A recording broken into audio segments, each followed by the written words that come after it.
আসসালামু আলাইকুম ওয়া রাহমাতুল্লাহি ওয়া বারাকাতুহু।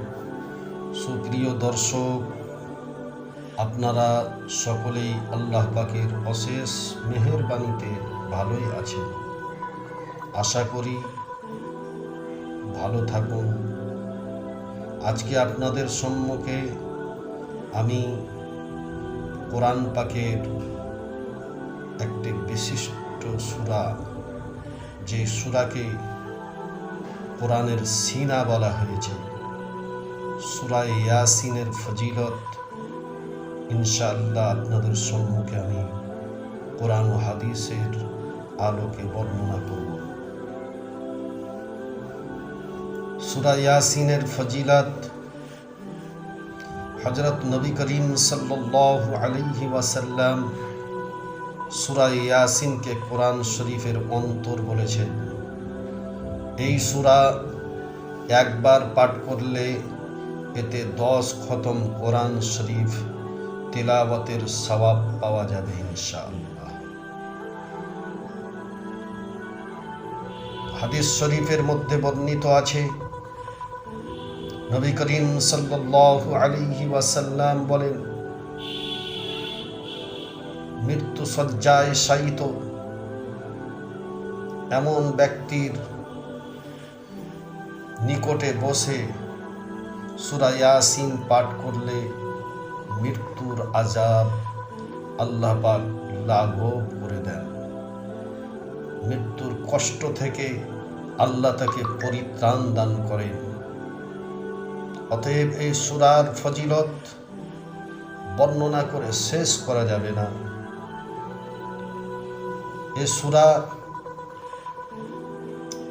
100 বার পাঠ করলে আসমানি ও জমিনি সমস্ত বিপদ বালা মুসিবত আল্লাহ পাক দূর করে দেবেন। কোনো ব্যক্তি যদি এই সূরা রাত্রে পাঠ করার পরে সে যদি ওই রাত্রে মৃত্যুবরণ করে, আল্লাহ পাক রব্বুল আলামিন ওই ব্যক্তিকে শহীদের দরজা আল্লাহ দান করবেন। বলুন সুবহানাল্লাহ। এই সূরা নিয়মিত পাঠ করলে রিজিক বর্ধিত হয়, আল্লাহ পাক তার রিজেকে বরকত আল্লাহ দান করেন।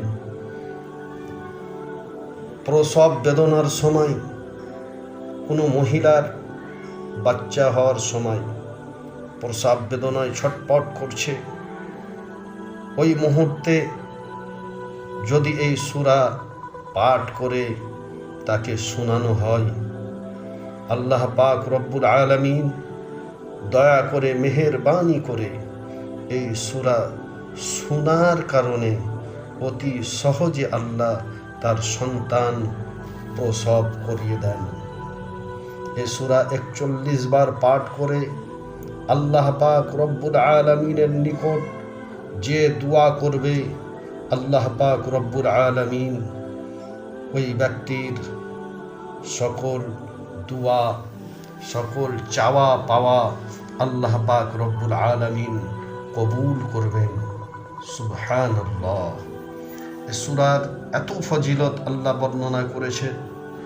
এই ফজিলতগুলো আমাদেরকে এই ফজিলতগুলো বুঝতে হবে এবং এই ফজিলতগুলো আমলের দ্বারা আমাদেরকে সঞ্চয় করে নিতে হবে।